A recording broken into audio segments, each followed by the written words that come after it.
தென்காசி மாவட்டம் கடையநல்லூர் சட்டமன்ற தொகுதி அதிமுக வேட்பாளரும் தற்போதைய எம்எல்ஏவுமான கிருஷ்ணமுரளி என்கின்ற குட்டியப்பா புலியரையில் உள்ள தட்சிணாமூர்த்தி கோவிலில் சாமி தரிசனம் செய்து தனது தேர்தல் பிரச்சாரத்தை தொடங்கினார்.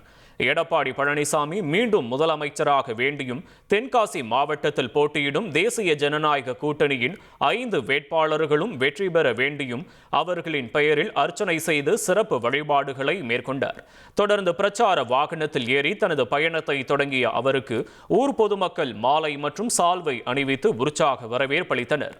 அப்பகுதி மக்களிடையே அதிமுகவின் தேர்தல் வாக்குறுதிகளை விரிவாக எடுத்துரைத்த அவர் இரட்டை இலை சின்னத்திற்கு அமோக ஆதரவு திரட்டினார்.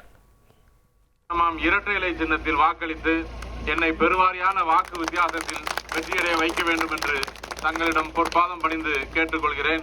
100 நாள் வேலை திட்டம் 150 நாளாக உயர்த்திட நீங்க எல்லாரும் இரட்டை இலை சின்னத்துக்கு வாக்களித்து ஆதரிக்கணுமா? இனி செல்லும் இடமெல்லாம் செய்தி. தந்தி டிவியின் வாட்ஸ்அப் சேனலை ஃபாலோ பண்ணினா செல்ல இருக்கும் இடமெல்லாம் செய்தி. இதோ QR கோட் இப்பவே ஸ்கேன் பண்ணுங்க, ஃபாலோ பண்ணுங்க.